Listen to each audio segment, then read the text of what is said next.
night. Oswego County officials say they can't release too much information because this is an active homicide investigation. But Department of Social Services Commissioner Fran Lanigan defends her department's investigation into living conditions at this house. When Commissioner Lanigan appeared before the legislature's Human Services Committee, she was prepared with a statement saying the 2006 complaint about Erin Maxwell's home came to them as an anonymous report from the state central registry, so they were unable to interview the potential witness. An investigation was conducted with follow-up conversations with Erin. Erin was deemed to be safe at the time the case was closed in May 2006, and there were no further reports that would lead DSS back to Erin's house. Lanigan is preparing a more in-depth report, which she will give to the legislature next week. After an executive session behind closed doors, we confronted her. A lot of community interest in this. Oh, absolutely. And people want to know exactly what responsibility the Department of Social Services had in ensuring the safety of Erin Maxwell. Are you satisfied with the way it was handled by your department? Yes. You are? Yes. How can you say that?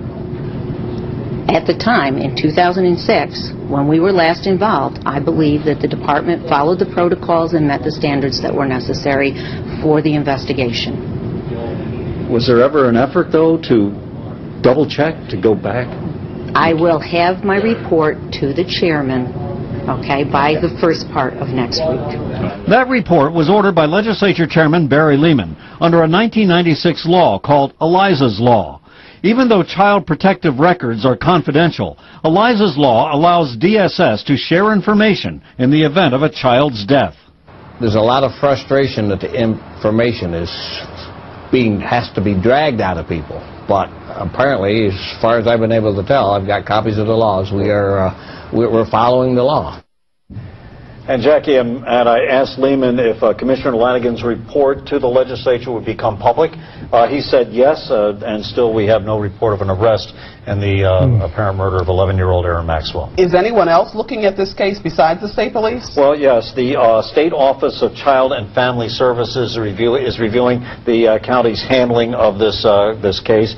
And it was revealed today that Oswego County is bringing in a team from Cornell University to look into their procedures and how they handle complaints of abuse. I sure would like to know what happened from 06 to 08 as well. You know, I mean, that seems to be the gap in question here. They say that they had no information that would bring them back to that house. We have Lanigan's statement and the county's release on our website, WSTM.com. And we've also obtained a copy of a letter that she sent to the county legislature. This is from Frances Lanigan? Frances Lanigan to the county legislature. She talks about the media's handling of this, and she asked for the legislature for help. We're going to get into this more in depth at 6. All right. Thank you, Jim.